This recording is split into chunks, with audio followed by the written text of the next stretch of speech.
Hi guys, welcome to Olly Board. कैसे हैं आप सभी लोग? उम्मीद करता हूँ सभी लोग बढ़िया होंगे। मैं सौरभ आप सभी लोगों का क्वांट फैकल्टी और सभी मेरे भाइयों को बहुत ही तहे दिल से आपकी इस क्लास में स्वागत करता हूँ, जहाँ पे आज अपन ग्रुप डी के कुछ इम्पोर्टेंट सवाल देखने वाले हैं मैथ्स के। ठीक है, और ये आज आपका डे 4 है। बीच में थोड़ा सा गैप आ गया था, ठीक है, मैं अवेलेबल नहीं था और क्योंकि मेरी तबीयत नहीं ठीक थी तो आपकी क्लास नहीं चली है 2 दिन।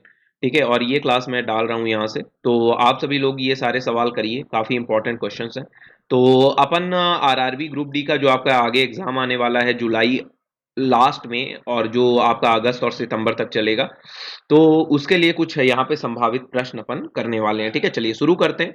गाइज, उससे पहले मैं एक छोटी सी बात बताऊं, आईबीपीएस आरआरबी पीओ और क्लर्क 2022 का महा प्रैक्टिस बैच ऑलिव बोर्ड ने लॉन्च किया है, और इसका लॉन्च ऑफर में आप यहाँ पे 40 की जगह 45% का डिस्काउंट ले सकते हैं। आपको कोड यूज करना है सौरभ। इसी तरह से टारगेट बैच आप आरआरबी पीओ के लिए ज्वाइन कर सकते हैं, जो कि प्रीलिम्स और मेंस दोनों के लिए होने वाला है। आपको ये बैच मिलेगा 1374 में, अगर आप यहाँ पे कोड लगाते हैं सौरभ। यहाँ पे आपका कोड क्या लगाते हैं Saurabh? Radhe sir, Lokesh sir, Aditya sir, ये सारे बेहतरीन फैकल्टीज ऑली बोर्ड के आपको वहाँ पे पढ़ाने वाले हैं। और इसी तरह सारे एसएससी, सारे बैंकिंग, सारे रेलवेज, कोई भी मॉक टेस्ट कोर्स आप लेते हैं, सबसे ज्यादा अगर डिस्काउंट कहीं किसी कोड पे मिलता है वो कोड है सौरभ, जिसे आपको इस्तेमाल करना है। और पीडीएफ के लिए आपको ज्वाइन करना है science by Saurabh sir Telegram group. ठीक है, ये टेलीग्राम ग्रुप है जिसको आपको पीडीएफ के लिए ज्वाइन करना है। ठीक है, चलिए स्टार्ट करते हैं। पहला सवाल आप सभी के सामने आ चुका है। सारे सवाल एक एक करके देखेंगे कि क्या सारे सवाल हैं। सारे इंपॉर्टेंट सवाल हैं, ठीक है, और एकदम आपके एग्जाम लेवल सवाल हैं। जिस तरह के एग्जाम में पेपर आ रहे हैं उसी लेवल के सारे एग्जाम लेवल सवाल हैं। तो इनको करिए, आप अपनी तरफ से भी करते जाइए और मैं तो आपको कराता ही जाऊंगा। ठीक है, सारे सवालों के जवाब मैं आपको यहाँ पे बताऊंगा। ठीक है, चलिए स्टार्ट करते हैं और देखते हैं क्या सारे सवाल हैं। ठीक है, पहला सवाल आप सभी की स्क्रीन पे आ चुका है। सिंप्लीफाई करना है 243 का whole square divided by 27 square into 6 divided by 18। क्या करेंगे? बहुत आसान सा है, बॉर्ड मास का एक सवाल है। आपका 243 है तो यानी कि 243 मल्टीप्लाइड बाई 243। डिवाइड है, मैंने हमेशा कहा है डिवाइड को जब मल्टीप्लाई में चेंज करो तो उसके बाद वाली जो संख्या होती है उसको उल्टा करके लिख दीजिए। ठीक है, उसके बाद वाली संख्या को रेसिप्रोकल करके लिख दीजिए। यहाँ पे जैसे डिवाइड है तो इनटू किया, 18 को 1/18 करके लिख दिया। ठीक है, बाकी उसके एक ही, केवल उसके बाद वाली संख्या को उल्टा करके लिखना है। ठीक है, बाकी कोई नहीं, जैसे 6 है तो 6 ही लिखा रहेगा, केवल डिवाइड के बाद वाली संख्या को उल्टा करके आपको वहां पे लिखना है। 27 नाइन जा आपका 243 होता है, तो ये आपका 9 9 टाइम्स कटेगा, 9 से ये आपका 2 टाइम्स कटेगा, और 2 से 6 आपका 3 टाइम्स कटेगा। 9 3 जा 27 आपका करेक्ट आंसर सवाल का हो जाएगा। ठीक है, कितना हो जाएगा? 9 3 जा 27 आपका करेक्ट आंसर हो जाएगा।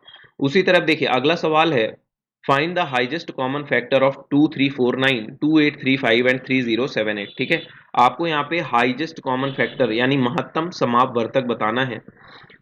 2 3 4 9, 2 8 3 5 और 3078। आपको इसका HCF बताना है, highest common factor. Highest common factor किसी भी नंबर का क्या होता है? अगर मान लीजिए कोई 3 नंबर है तो आपको हाइजेस्ट कॉमन फैक्टर क्या होगा? उनके बीच का अंतर होगा, या उस अंतर का कारक यानी उस अंतर का फैक्टर ही हाइजेस्ट कॉमन फैक्टर होगा। जब भी आपको 3 संख्याओं के बीच का आपको हाइजेस्ट कॉमन फैक्टर निकालना हो तो आप 2 ऐसी संख्याएं लिया करो जिसके बीच का अंतर सबसे कम हो। तो अगर देखो 2835 और 3078, इनके बीच का अंतर सबसे ज्यादा कम है, और ये अंतर कितने का है? 8 में 5 गया 3, 7 में 3 गया 4, और 10 में 8 गया 2। कितने का अंतर है? 243 का।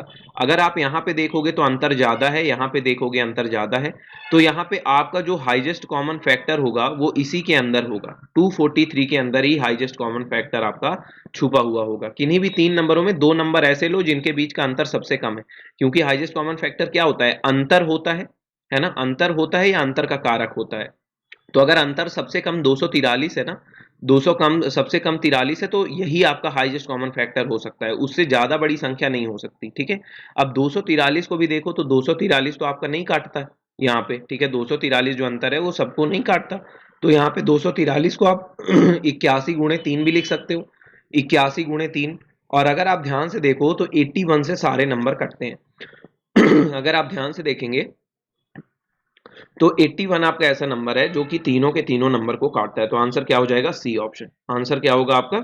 सी ऑप्शन यहाँ पे हो जाएगा। ठीक है, अगला सवाल, तीसरा सवाल देखिएगा। तीसरा सवाल है,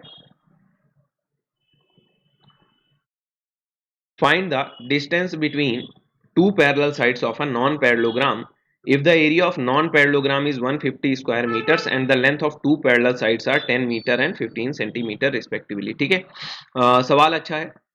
बोला है एक गैर समानांतर चतुर्भुज की, बोला है एक गैर समानांतर चतुर्भुज की दो समानांतर भुजाओं के बीच की दूरी ज्ञात कीजिए। यदि एक गैर समानांतर भुजाओं का क्षेत्रफल चतुर्भुज का क्षेत्रफल 150 वर्ग मीटर है और दो समानांतर भुजाओं की लंबाई क्रमशः 10 मीटर और 15 मीटर आपको दी गई है। ठीक है, चलिए कुल मिलाकर के अगर यहाँ पे दो दो आपकी ऐसी लाइन है जो नॉन पैरेलल साइड है और दो अगर पैरेलल साइड हैं, तो कुल मिला के ये सवाल आपको मेरे भाई पता है क्या है? ये आपका ट्रेपेजियम है। ये बात समझो, ये आपका एक ट्रेपेजियम है। माना कि ये ट्रेपेजियम है और जिसकी एक का जो पैरेलल साइड है, समानांतर भुजाएं हैं, तो एक की लंबाई 10 और एक की लंबाई 15 मीटर की दी हुई है। अगर इसका क्षेत्रफल की बात करा जाए तो 150 मीटर का आपका क्षेत्रफल दिया हुआ है और आपसे यहाँ से ऊंचाई पूछा है। क्या पूछा है आपसे? ऊंचाई पूछा है। ठीक है, सवाल में सीधे सीधे आपसे ऊंचाई पूछा है। ठीक है, पैरेलल साइड के बीच की दूरी, पैरेलल साइड के बीच की दूरी यानी ऊंचाई आपका कितना होगा ट्रेपेजियम का? सबको पता है एरिया ऑफ ट्रेपेजियम क्या होता है? एरिया ऑफ ट्रेपेजियम होता है half sum of parallel side, यानी कि जो समानांतर भुजाएं हैं उनका योग। अगर मैं इसको बोलूं ए बी सी डी, तो आपका एरिया क्या होता है ट्रेपेजियम का? A B plus C D, और उसमें क्या मल्टीप्लाई करना है आपको? हाइट। तो जैसे हाफ हो गया यहाँ पे, और ये कितना हो गया? 25। हाइट आपको निकालनी है और एरिया कितना दिया है? 150 के बराबर दिया है। ठीक है, तो यहाँ पे हाइट आपकी कितनी आ जाएगी? 300/25। कितना आएगा आपका हाइट? 25 एकन्नम 25, 25 दूना 50, कितना आएगा? 12 मीटर के बराबर आपका यहाँ पे आ जाएगा। क्या आएगा? 12 मीटर के बराबर आपकी ऊंचाई आ जाएगी, यानी नॉन पैरेलल साइड के बीच की दूरी आ जाएगी आपकी 12 मीटर की। क्लियर है? यहाँ तक सभी को बात समझ में आई? यहाँ तक चले आगे बढ़े। चलिए बहुत ही बढ़िया, आगे बढ़ते हैं और देखते हैं अगला सवाल। ठीक है, जैसे अगला सवाल देखिए, फोर्थ क्वेश्चन देखिए। फोर्थ क्वेश्चन क्या बोला है? 16 experts can do a work in same time period as 28 trainees. 16 विशेषज्ञ 28 प्रशिक्षुओं के समान समय अवधि में एक कार्य कर सकते हैं। 12 विशेषज्ञ और 15 प्रशिक्षु एक कार्य पूरा करते हैं। सामान्य कार्य को इतने ही समय में पूरा करने के लिए 8 विशेषज्ञों के साथ कितने प्रशिक्षकों की आवश्यकता होगी? 16 experts can do a work in the same time period as 28 trainees.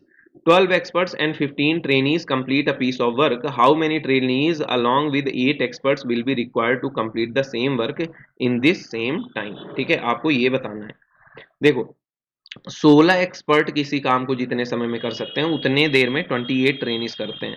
तो यानी एक्सपर्ट से ट्रेनीज का जो आपका एफिशिएंसी रेशियो क्या हो जाएगा? उल्टा हो जाएगा उनके समय का उल्टा हो जाएगा, यानी 7 से 4 का उनका क्या हो जाएगा? एफिशिएंसी हो जाएगा। ठीक है, अच्छा ये बात समझ में आ गई? ये बात यहाँ तक समझ में आ गई? अगर मैं आपको बताऊं, अगर मैं आपको बोलूं कि 12 experts and 15 trainees complete a piece of work, ठीक है, 12 एक्सपर्ट और 15 ट्रेनी ने एक काम को खत्म किया। ठीक है, तो टोटल वर्क कितना होगा? 12 एक्सपर्ट थे और आपके 15 वहां पे ट्रेनी थे जिन्होंने एक काम को खत्म किया, यानी कि एक एक्सपर्ट का एफिशिएंसी 7 है क्षमता और एक ट्रेनी की क्षमता 4 है, यानी 12 सत्ते 84 और 15 चौको 60, 8 6 14, 144 क्या है तुम्हारा? 144 यहाँ पे कुल कार्य है। टोटल वर्क तुम्हें पता चल गया। अब बोला है how many trainees along with 8 experts will be required to complete the same work in the same time. देखो, वही काम करने के लिए उतने ही समय में 8 विशेषज्ञों को कितने ट्रेनीज की जरूरत है? तो देखो 144 है, अगर 8 विशेषज्ञ काम करेंगे और 7 की क्षमता से करेंगे तो विशेषज्ञ कितना काम करेंगे उतने ही समय में? 56 काम करेंगे। मान लीजिए एक दिन की बात चल रही है तो 88 काम बच गया। अब ये जो 88 काम बचा है ये कौन करेगा? ट्रेनी। ट्रेनी की क्षमता कितनी है? 4 की, और ट्रेनी की संख्या निकालनी है। ट्रेनी की क्षमता कितने की है? 4 की। ट्रेनी की क्षमता कितने की है?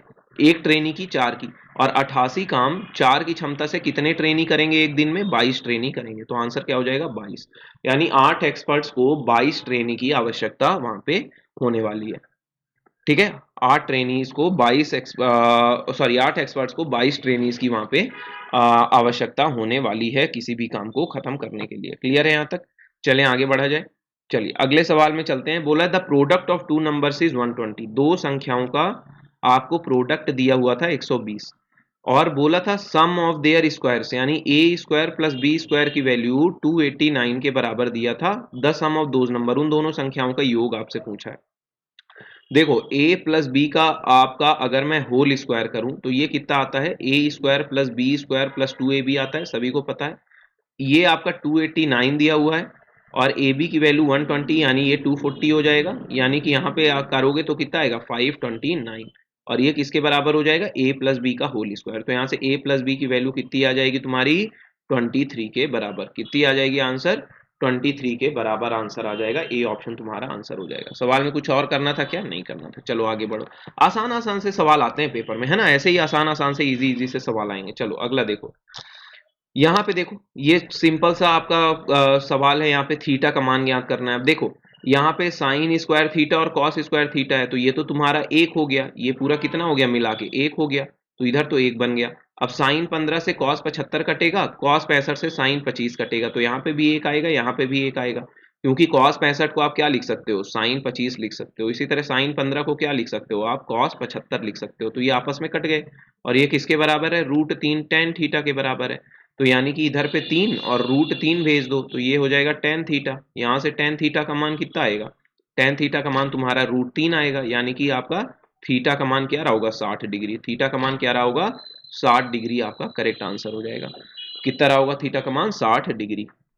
अगला सवाल बोला in a basket of fruit 52% are lychees and 48% are kiwis. ठीक है, एक बास्केट है, एक आपका वहां पे बास्केट है जिसमें कि क्या है, फ्रूट है, 52% क्या है तुम्हारा वहां पे लीची, और तुम्हारा कीवी कितना है 48%। ठीक है, तो 52 और 48 यही अनुपात है इनका। तो अगर 4 से करोगे तो कितना जाएगा अनुपात इनका, 13 से 12 का आएगा अनुपात। 4 से काट दो, 13 से 12 का अनुपात आएगा। तो बोला है if they are in 15 number then what is the ratio of leeches and kiwi.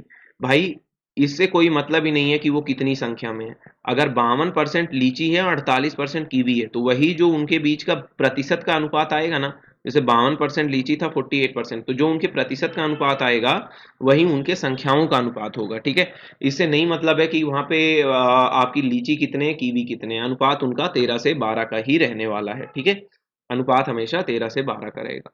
अगला सवाल देखो, अगला सवाल में क्या दिया है, बोला है 5 की पावर ए तुम्हारा 26 के बराबर दिया है, और इसी तरह 125 की पावर बी तुम्हारा 676 के बराबर दिया हुआ है। ठीक है, और ए से बी का तुम्हें रेशियो बताना है, ए से बी का रेशियो तुम्हें बताना है। अब देखो ध्यान से, अगर हम 125 को देखें तो 125 क्या है, 5 का क्यूब है, यानी मैं इसको 5 की पावर 3 भी लिख सकता हूँ। अरे भाई 125 क्या है, 5 का घन होता है ना, 5 का क्यूब होता है। देखो अरे तुम समझे नहीं, ऐसे लिख सकते हैं इसको, ऐसे लिख सकते हैं कि नहीं, 676, और 676 क्या होता है, 26 का स्क्वायर होता है।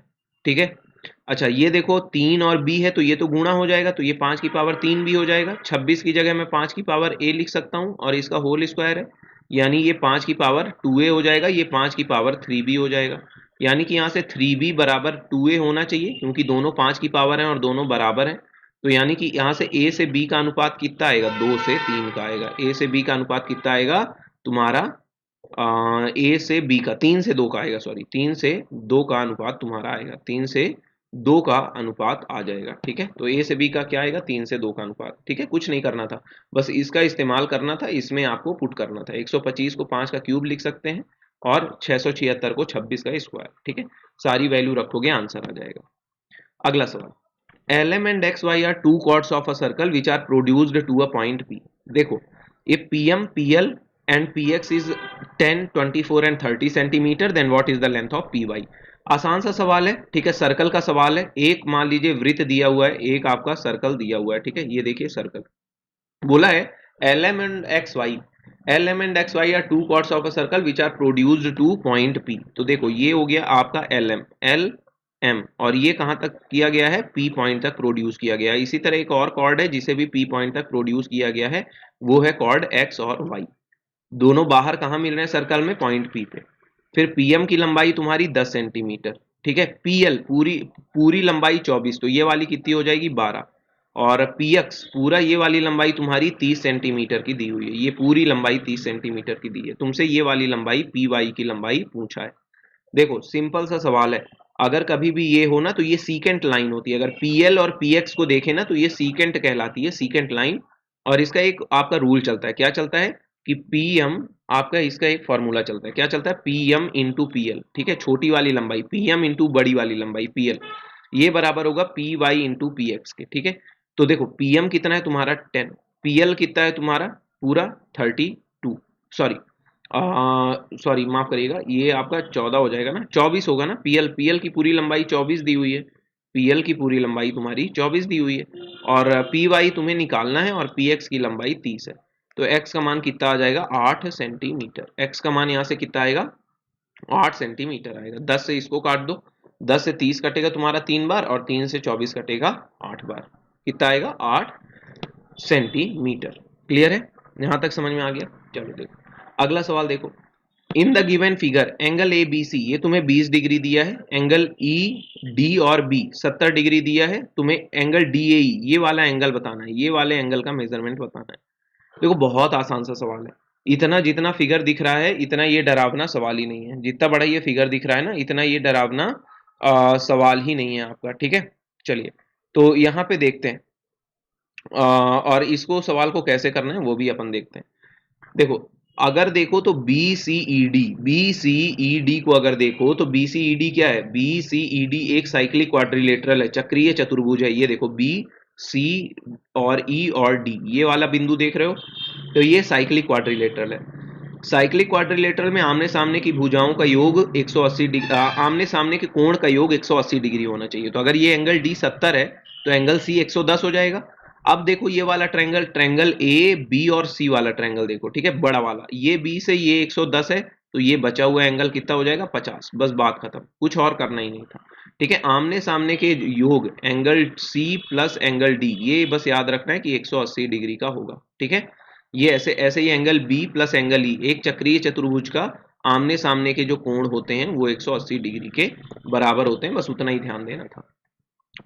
अगला सवाल, the ratio of milk and water in a mixture is 3:5। Milk और वाटर का मिश्रण आपका 3 से 5 का दिया हुआ है।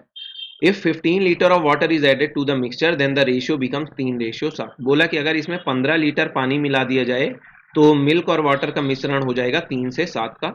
शुरुआती मात्रा कितनी थी, दूध की प्रारंभिक मात्रा कितनी थी, इनिशियल क्वांटिटी मिल्क की कितनी थी, ये बताना है। देखो पहले जो इनिशियली अनुपात था वो 3 से 5 का था, फाइनल अनुपात 3 से 7 का हो गया। इनिशियली आपका कितना था 3 से 5 का, फाइनल कितना हो गया 3 से 7 का हो गया। आप देखो यहाँ पे अगर हमने पानी मिलाया तो मिल्क तो नहीं बदलेगा, तो मिल्क यहाँ पे भी 3 है, मिल्क यहाँ पे भी 3 है ना, दूध में कोई परिवर्तन नहीं आया। लेकिन पानी 15 लीटर मिलाने से पानी कितना बढ़ गया 2, और 2 का मान सवाल में कितना दिया है 15 लीटर के बराबर। कितना दिया है तुम्हारा, कितना दिया है, अगर 15 लीटर के बराबर दिया है तो कितने गुना दिया हुआ है ये बताओ अगर ये कितने गुना दिया हुआ है, सॉरी अगर ये 15 के बराबर है तो ये कितने गुना है तुम्हारा 7.5 गुना है। यानी कि प्रारंभिक मात्रा भी कितनी रही होगी 7.5 गुना रही होगी, यानी कि कितना रहा होगा 22.5 लीटर। शुरुआत में कितना रहा होगा मिल्क 22.5 लीटर रहा होगा, ठीक है। 2 का मान 15 लीटर यानी 7.5 गुना, यानी 3 का मान प्रारंभिक मात्रा कितनी थी आपकी दूध की, तो वो हमने यहाँ से आसानी से निकाल ली। क्लियर है यहाँ तक, कोई डाउट, 22.5 आपका करेक्ट आंसर सवाल का आ जाएगा, ठीक है। चलिए आगे बढ़ते हैं, अगला सवाल 12वां सवाल देखिएगा सभी लोग। if the ratio of three numbers is if the ratio of three numbers is 3 2 and 1 and half of their sum is 72 then what is the square of the smallest number। बोला तीन संख्याओं का अनुपात, देखो बड़ा आसान सा सवाल है, तीन संख्याओं का अनुपात 3 से 2 से 1 का दिया है, और उनके सम का योग 3 2 5 1 6 हो गया है ना, और उनके सम का आधा यानी 6 का आधा तुम्हारा उसका मान दिया है 72 के बराबर। तो बोला square of the smallest number, एक का मान कितना हो जाएगा 24। सबसे छोटी संख्या कौन सी है सी, यानी सी वाली सबसे छोटी संख्या है, तो इसका मान कितना हो जाएगा 24। एक का मान 24 आया है तो एक का यहाँ पे सी वाली संख्या 24 हो जाएगी, और उसका स्क्वायर हो जाएगा 576। 24 का स्क्वायर, सबसे छोटी संख्या का स्क्वायर पूछा है तो कितना हो जाएगा 576, ठीक है। तो इनको बस जोड़ देना है, जो अनुपात है जोड़ दो 6, और 6 का आधा 3, और 3 का मान सवाल में 72 के बराबर दिया हुआ था, ठीक है। देखिए अगला सवाल है, when positive number x y z are divided by 31 the remainder are 17, 24 और 27। जब धनात्मक संख्या एक्स वाई जेड को 31 से विभाजित किया जाता है तो शेषफल क्रम से 17, 24 और 27 होता है। जब 4x minus 2y plus 3z को 31 से विभाजित किया जाए तो शेषफल कितना होगा। ऐसे सवालों में कुछ नहीं करना होता, जो इक्वेशन दी है तो एक्स वाई जेड का मान जो आपका रिमाइंडर बचा है ना, उनको यहाँ पे डाल दो। जैसे 4 है तो 4 गुणे 17 कर दो, और y है तो y का 24 कर दो यहाँ पे, और यहाँ पे z है तो z का 27 कर दो। और ये देखना है कि इसमें कितना रिमाइंडर बचेगा, तो इसको 31 से विभाजित करके देख लो। 17 चौको 68 होता है, 24 दूना 48 होता है, और 27 तिहाई कितना होता है 81। ठीक है, यहाँ से अगर देखा जाए तो यहाँ से कितना आएगा तुम्हारा 68 है, यहाँ पे प्लस है। 68 माइनस 48 20, और 20 81 कितना होता है, 20 और 81 होता है 101। अगर 31 से विभाजित करोगे तो कितना आएगा, 31 तिहाई कितना होता है 93, और साथ में रिमाइंडर कितना बचेगा 8। तो यहाँ पे 31 तिहाई 93 होता है, यह आपका क्या बच जाएगा रिमाइंडर। ठीक है, तो आपका आंसर कितना हो जाएगा 8 के बराबर। ठीक है, तो अभी कभी भी इस तरह का सवाल आए ना कि एक्स वाई जेड कोई संख्या है, उनको विभाजित करने पर कुछ शेषफल बचता है, तो इस तरह की इक्वेशन दे 4x minus 2y plus 3z को अगर 31 से विभाजित करेंगे तो शेषफल कितना आएगा, तो एक्स वाई जेड की जगह जो शेषफल पहले बचा था उसका मान आपको वहां पे रख देना है, अपना आंसर वहां से निकाल लेना है। चलिए अगला सवाल बोला है, a shopkeeper cheats to the extent of 10% while buying and selling fruits by using tempered weight his total percentage profit. एक दुकानदार तौल से छेड़छाड़ करके फल खरीदते और बेचते समय 10% की धोखाधड़ी करता है, उसका कुल लाभ कितना होगा। देखो, जब भी कोई ऐसा काम करता है तो मान लीजिए पहली कंडीशन में मान लीजिए जब वो खरीदते समय किसी चीज में चोरी करता है, जब मान लीजिए दुकानदार अपने लिए ही सामान खरीद रहा है ना, तो वो जब खरीदते समय कोई चोरी करता है ना 10% की, तो उसका मतलब क्या होता है, उसका मतलब क्या होता है, ऐसे बात को समझो, बाई करते समय वो तुम्हें देगा क्या। मान लो कि उसने 10 रुपए की चीज खरीदी लेकिन तुमसे धोखे से कितना ले लेगा, 11 का सामान ले लेगा, यानी 10% की चीटिंग कर ली ना। भाई दुकान में गया, उसने 10 रुपए दिए, ठीक है, और उसने सामान 11 रुपए का ले लिया, यानी उसने कितना चीटिंग कर दिया 10% का। यानी कि अगर वो कोई चीज 10 का बेच रहा है तो वो 10 की चीज को कितने में बेच रहा है 11 में, यानी लाभ कितने का है यहाँ पे 1 का लाभ हो रहा है।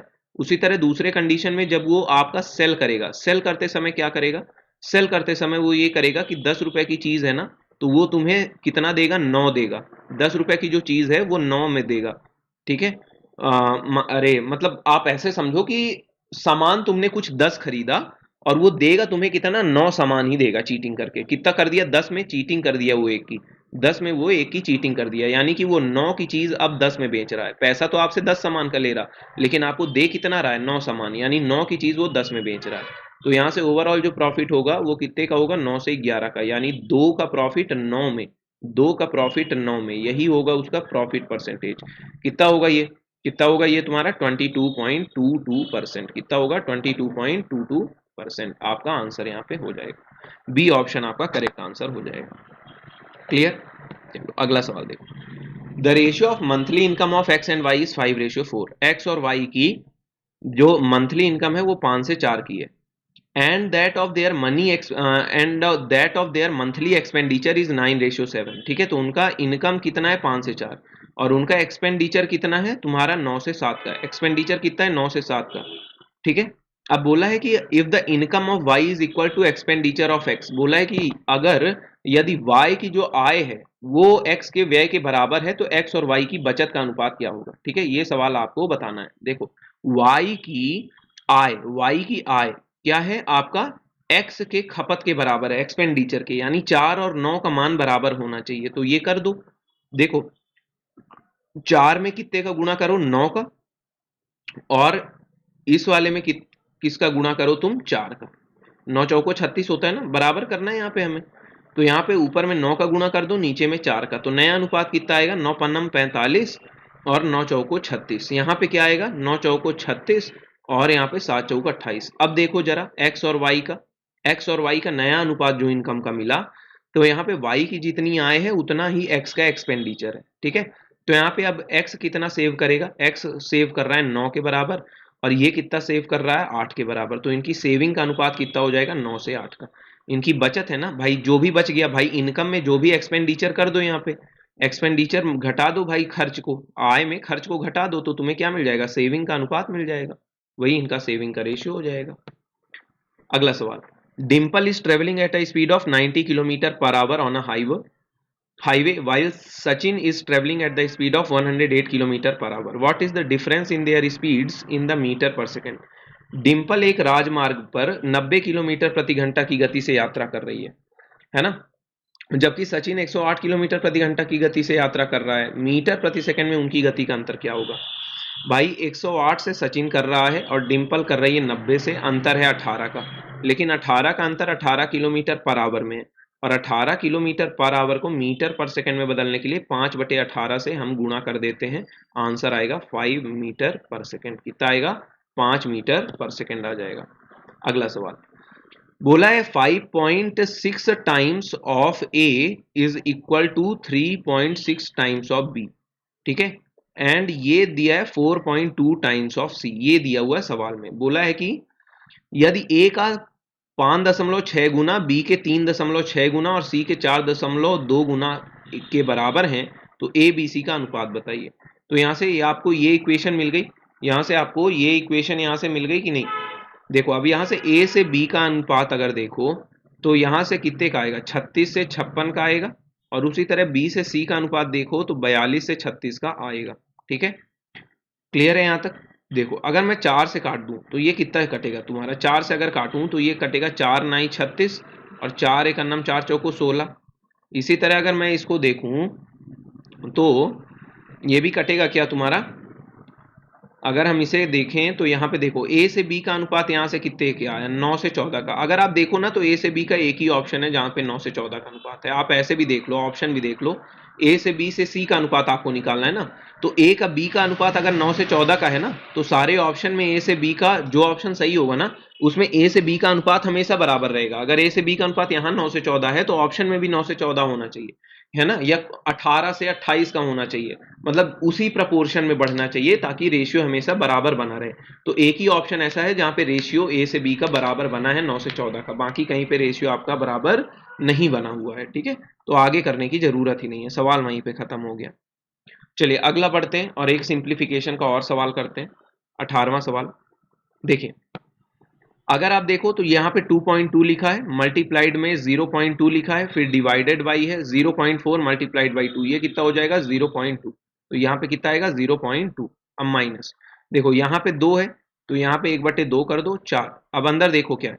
1.04, 0.2 और 0.2 का गुणा करोगे 0.04 आएगा। ठीक है, तो यहाँ से तो तुम्हारा 1 आएगा और ये 2 से 2 कटेगा, तो यहाँ पे तो आ गया 2। अब देखो यहाँ पे ये 2.2 था, ये मल्टीप्लाइड बाई 0.2, डिवाइड को मैंने बोला है गुणा में चेंज करके उसके बाद वाली संख्या को उल्टा करके लिख दो, तो कितना आएगा? 2.2 माइनस 2, आंसर आएगा 0.2। आंसर कितना आएगा? 0.2, ये आपस में कट जाएगा। आंसर कितना आएगा? 0.2। तो बोर्ड मास का बहुत आसान सा सवाल था। अगला सवाल देखो, अगला सवाल भी आपका आसान सा सवाल है। बोला है 0.27 का होल स्क्वायर माइनस 0.13 का होल स्क्वायर अपॉन में तुम्हारा दिया है 0.27 प्लस 0.13, ये दिया हुआ है। अब देखो इस सवाल में क्या है, क्या है, आसानी से आप इस सवाल को कैसे कर सकते हो? देखो सिंपल सा, कुछ नहीं करना है आपको, यहाँ पे कुछ भी नहीं करना है। A square minus B square की आइडेंटिटी जानते हो, तो ये तुम्हारा कितना हो जाएगा? एक तरह से ए प्लस बी और ए माइनस बी हो जाएगा, ए स्क्वायर माइनस बी स्क्वायर, नीचे क्या है? ए प्लस बी, यानी ये दोनों आपस में कट जाएंगे, यानी आंसर क्या आएगा? 0.27 माइनस का 0.13, यानी कि 0.14 आपका करेक्ट आंसर होगा। 0.14 आपका सवाल का करेक्ट आंसर होगा। क्लियर? चलो अगले सवाल देखो, P Q R S is a cyclic trapezium. क्या बोला है? पी क्यू आर एस एक चक्रीय समलंब है, यानी कि आपका ट्रेपेजियम है। तो अगर आपका ऐसे अगर ट्रेपेजियम बताएं ना, तो अगर साइक्लिक ट्रेपेजियम होता है तो वो आपका आइसोसेलस ट्रेपेजियम होता है, नॉन पैरेलल साइड भी बराबर होती हैं उसमें। ठीक है, तो ये देखिए आपका ट्रेपेजियम, ट्रेपेजियम हो गया पी क्यू आर एस। ठीक है, दो पैरेलल साइड है, दो नॉन पैरेलल साइड है। ठीक है, दो पैरेलल है, दो नॉन पैरेलल है। ठीक है, P Q R S is okay cyclic trapezium where P Q is parallel to R S and P Q is diameter. माफ करेगा, पी क्यू डायमीटर भी है सवाल का। अच्छा फिर से एक बार बना लेते हैं, फिर से एक बार बना लेते हैं, कोई नहीं, मैंने पढ़ा नहीं कि पी क्यू डायमीटर है। देखो ये आपका बन गया सर्कल और ये मैंने बनाया व्यास यानी डायमीटर, सेंटर हो, तो ये देखो पी और क्यू। अब यहां से ऐसे ट्रेपेजियम बना लो, ये वाली हो गई पैरेलल लाइन और ये दोनों लाइन को ऐसे मिला दो। ठीक है, तुम्हारी एक पैरेलल लाइन बनाई और ये वाला पॉइंट मिला दो, ये पी क्यू आर और एस पॉइंट, ठीक है। क्या हो गया, मेरा हाथ क्यों कांप रहा है एकदम ऐसे लाइन खींचने में, ठीक है। ये वाला आप पॉइंट इसको मिला दो और ये वाला पॉइंट आप यहाँ पे मिला दो, ठीक है। मिला दिया। अब देखो क्यू पी आर कहाँ है, क्यू पी और आर, ये वाला एंगल तुम्हारा कितना दिया हुआ है 40 डिग्री, ठीक है। और आपसे पी एस आर एंगल पूछा है, पी एस आर ये वाला एंगल आपसे पूछा है। अरे बहुत आसान सा सवाल है। चक्रीय चतुर्भुज है तो ये वाला सामने वाला एंगल कितना हो जाएगा, 40 है तो ये वाला एंगल कितना हो जाएगा तुम्हारा 140 डिग्री हो जाएगा कि नहीं, 140 डिग्री होगा कि नहीं। और पी क्यू तुम्हारा क्या है, पी क्यू देखो ऐसे बात को समझो, अगर ये देखो 40 है, इसको छोड़ो, अभी मैं यहां से अगर मिला दूं, अगर मैं यहां से नहीं नहीं नहीं नहीं नहीं नहीं नहीं नहीं नहीं नहीं नहीं नहीं क्यू पी आर एंगल 40 दिया है, माफ करेगा क्यू पी आर एंगल 40, अरे अब तो और आसान हो गया ना। अगर क्यू पी आर एंगल 40 दिया है तो देखिए आप पहले यहां पे देखो क्यू पी आर है ना, तो पी आर को मिला दो। ये देखो ये क्यू पी आर एंगल तुम्हारा 40 डिग्री दिया है। अगर पी क्यू तुम्हारा डायमीटर है तो तुम्हें पता है डायमीटर सरकमफेरेंस पे 90 डिग्री का एंगल बनाता है, तो ये वाला एंगल कितना हो जाएगा 50। अगर ये 50 तो ये बचा हुआ है 130 डिग्री। आंसर कितना आ जाएगा 130 डिग्री, बात खत्म। आंसर कितना आ जाएगा 130 डिग्री। आमने सामने का कोण चक्रीय चतुर्भुज में क्या होता है 180 डिग्री का होता है। बोला एरिया ऑफ सर्कल, एक सर्कल है जिसका एरिया तुम्हारा कितना दिया हुआ है 154 सेंटीमीटर स्क्वायर। मेरे भाई इसकी रेडियस हमेशा 7 सेंटीमीटर की होती है। 154 सेंटीमीटर के स्क्वायर वाले की रेडियस 7 सेंटीमीटर की होती है, याद रखिएगा। और इसका जो आपका फिर यहाँ पे आएगा सरकमफेरेंस वो 2 पाई आर से निकल जाएगा, कितना होता है वो 44 सेंटीमीटर। तो ये स्टैंडर्ड वैल्यू है। एरिया अगर 154 है तो रेडियस 7 और उसका पेरीमीटर 44 सेंटीमीटर का होता है, ठीक है। अगला सवाल, अ box contains 280 coins of rupees 1, 50 पैसा एंड 25 पैसा, ठीक है। तो एक डब्बे में 280 कॉइन है, कितने रुपए के, 1 रुपए का कॉइन है, 50 पैसे का कॉइन है और 20 पैसे का आपका कॉइन दिया हुआ है, ठीक है। 50 पैसे और 25 पैसे, 25 पैसे का कॉइन दिया हुआ है एक डब्बे में, ठीक है। अच्छा 280 कुल कॉइन है और उनका जो वैल्यू है, वैल्यू यानी कि उनका जो पैसे का अनुपात है कि उनका वैल्यू कितना है, वो है 8 से 4 से 3 का, ठीक है। और बोला है कि 50 रुपए 50 पैसे के कॉइन कितने हैं। अब देखो 1 रुपए 50 पैसे और 25 पैसे के कॉइन है और उनका वैल्यू क्या है 8 से 4 से 3 का, ठीक है। अगर तुम यहाँ पे ध्यान से देखो तो अगर मैं वैल्यू को ये मान लूं कि अगर वहां पे 8 रुपए ही होते, मैं अगर वैल्यू को ये मान लूं कि वहां पे 8 रुपए ही होते और 1 रुपए का वहां पे अगर कॉइन है तो कितने कॉइन होते, नंबर ऑफ कॉइन्स का अनुपात क्या आता, नंबर ऑफ कॉइन्स क्या आता 8। यहाँ पे 50 पैसा का एक कॉइन है और अगर उनकी वैल्यू 4 है, मतलब अगर उनकी वैल्यू में अगर मैं ये वैल्यू रुपीज में मान लेता हूँ, आप ऐसा समझो कि अगर ये वैल्यू रुपीज में मान लूँ तो 50 पैसे के भी 8 कॉइन चाहिए होंगे। और अगर 3 रुपए बनाना है तो 25 पैसे के कितने कॉइन चाहिए होंगे, 12 कॉइन चाहिए होंगे, क्योंकि 4 25 पैसे के कॉइन 1 रुपए बनाएंगे तो 3 रुपए बनाने में 12 कॉइन लगेंगे। तो ये कितना हो जाएगा 8 दूनी 16, 12 28 और 28 का मान 280 कॉइन्स है, यानी कि कितना है 10 गुना है। यानी कि यहां से अगर हम देखें 50 पैसे के कॉइन कितने आएंगे, वो भी 10 गुना हो जाएंगे, यानी कि 80 सिक्के 50 पैसे के। उसी तरह 1 रुपए के भी 10 सिक्के 10 गुना हो जाएंगे 80। और इसी तरह अगर पूछा जाता 25 पैसे के कितने कॉइन है, वो भी 10 गुना हो जाता है, 120 सिक्के आपके हो जाते, 120 सिक्के आपके वहां पे भी हो जाते। चलिए अगला सवाल, बोला है कि एक इलेक्शन है, ठीक है, एक आपका बोला है कि इन एन इलेक्शन, यहाँ पे देयर वर ओनली 2 कैंडिडेट, ठीक है, एक चुनाव में केवल 2 उम्मीदवार थे। The losing candidate got 48% vote, हारने वाले कैंडिडेट को 48% का वोट मिला, ठीक है। टोटल वोट के कुल वोट का जो हारने वाला कैंडिडेट है उसको 48% मिला। तो ये बताओ विनर वाले को कितना मिला होगा, 52% वोट मिला होगा, ठीक है। अच्छा his opponent got 6000 votes more and won by a margin of 3%, what is the number of invalid। नहीं नहीं सवाल अच्छा है, सवाल अच्छा, ध्यान से पढ़ो। देखो बोला in an election there were only 2 candidate, the losing candidate got the 48% of the total votes, his opponent got 6000 votes more and won by a margin of 3% vote, what was the number of invalid votes. एक चुनाव में केवल 2 उम्मीदवार थे, हारने वाला और जीतने वाला। हारने वाले उम्मीदवार को 48% मत मिले, उनके प्रतिद्वंदी को 6000 वोट मिले और वह 3% वोटों के अंतर से जीता। यानी अगर लूजिंग वाले को 48% वोट मिला तो जीतने वाले को 51% वोट मिला होगा, क्योंकि वो कितने से जीत रहा है, 3% से जीत रहा है। अगर इनका योग देखो तो 99% ही कुल वोटिंग हुई, यानी यहां से ये पता चल गया कि इनवैलिड वोट कितने रहे होंगे, 1% वहां पे इनवैलिड रहे होंगे। और 3% का मान दिया है, 6000 वोट से वो जीता है, ठीक है। तो 1% का मान हो जाएगा 2000, और 1% का ही मान आपसे पूछा है इनवैलिड वोट्स, तो कितना हो जाएगा, 2000 वहां पे इनवैलिड वोट्स होंगे, 2000 आपके इनवैलिड वोट्स वहां पे रहे होंगे। चलो, the total cost of flooring the room at 20.50 पर मीटर स्क्वायर इज ₹3675, ठीक है। एक कमरे को 12.5 रुपए प्रति वर्ग मीटर पर फर्श करने के लिए कुल लागत 3675 है। If the breadth and length are in the ratio 2:3, अगर चौड़ाई और लंबाई 2 से 3 के अनुपात में है तो इसकी लंबाई ज्ञात करें, लंबाई कितनी होगी, ठीक है, ये आपको बताना है। देखो, अगर मैं बात करूं एरिया, एरिया कैसे निकलेगा भाई, 12.5 रुपए प्रति वर्ग मीटर स्क्वायर का आपका कॉस्ट है फ्लोरिंग का, और कुल कॉस्ट कितनी लग रही है, 3675। तो जितना पैसा लगा और प्रति वर्ग मीटर में कितना लग रहा है, प्रति वर्ग मीटर में 12.5 लग रहा है, तो डिवाइड कर दो, कुल पैसे को प्रति वर्ग मीटर के पैसे से डिवाइड करो तो क्षेत्रफल आ जाएगा। तो अगर यहां से देखा जाए तो ऊपर नीचे 2 का गुणा कर दें, नहीं तो ऐसे भी कर सकते हैं आप, 3675 है, 2 का ऊपर नीचे गुणा कर दो तो ये हो जाएगा 25, ठीक है। काटने का तरीका है बस सॉल्व करने का, 25 एकन्नम 25, कितना बचेगा यहाँ पे, 117, 25 चौको 100, और 25 नैया 25 चौको 100, 25 सत्ते 175 होता है ना, तो ये कितना आ गया, 147 गुणे 2, 147 गुणे 2 कितना हो जाएगा, 294 के बराबर, यानी 294 मीटर स्क्वायर एरिया आ गया। और लंबाई और चौड़ाई 2 से 3 के अनुपात में है, तो एरिया हो जाएगा 6x स्क्वायर। भाई उनकी लंबाई और चौड़ाई 2x और 3x मान लो, तो कितना हो गया है आपका यहाँ पे 6x स्क्वायर, 294, एक्स स्क्वायर कितना आएगा, 6 चौको 24, और 5 बचा, 6 नैया 54, यानी x का मान आ गया 7, यानी लंबाई हो जाएगी 21 की। भाई लंबाई हो जाएगी 21 सेंटीमीटर और चौड़ाई हो जाएगी 14 सेंटीमीटर की, ठीक है।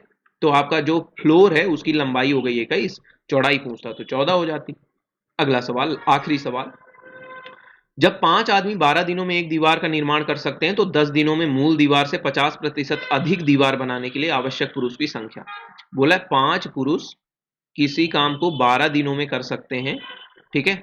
तो माना कि 5 पुरुषों ने मिलकर के एक दीवार बना दी, तो आपको बोला है कि 50% और अधिक दीवार बनाने के लिए, यानी दीवार अब 3/2 हो गई, एक का भी 50% और अधिक, यानी 1 + 1/2। अब नई दीवार क्या बनानी है, पुरानी वाली से 50% और ज्यादा दीवार बनाने के लिए 10 दिनों में कितने पुरुष लगेंगे, कितने आपके वहां पे मैन लगने वाले हैं, ये आपको बताना है, ठीक है।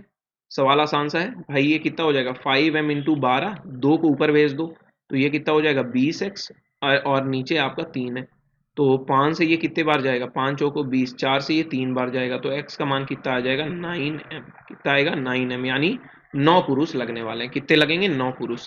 MDH वाला फॉर्मूला लगाना है, ठीक है। चलो, तो यहीं पे खत्म होता है आज का प्रैक्टिस अपना। और गाइज देख लेना इसको, महा प्रैक्टिस बैच IBPS RRB और IBPS RRB PO और क्लर्क दोनों का महा प्रैक्टिस बैच लॉन्च है। स्पेशल लॉन्च ऑफर पे सौरभ कोड पे 45% का आपका डिस्काउंट है। ऑली बोर्ड का एक ऑल इन वन प्लान चलता है सारे बैंकिंग और इंश्योरेंस एग्जाम के लिए, जहां पे आप बैंकिंग सुपर एलिट, जहां पे सारी लाइव क्लासेस और आपको सारे मॉक टेस्ट आपको इसमें मिल जाते हैं, ठीक है। तो यहाँ पे आप इसको ज्वाइन कर सकते हैं सौरभ कोड से 45% का डिस्काउंट के साथ। और इसी तरह बैंकिंग एलिट जो पैक होता है, बैंकिंग लाइट, ये सारे मॉक्स के पैक हैं जहाँ पे अलग अलग आपको मॉक टेस्ट मिल जाते हैं। हर चीज़ के लिए मैक्सिमम पॉसिबल डिस्काउंट पाने के लिए सौरभ कोड का इस्तेमाल करना है। और चलिए तो गाइज यहीं पे ख़त्म करते हैं आज के सेशन को। Science by Saurabh sir Telegram group है जहाँ पे इन सारी क्लासेस की PDFs आप तक पहुँच जाएंगी। मिलते हैं अगले क्लास में, ख्याल रखिएगा, take care, bye bye and have a nice day.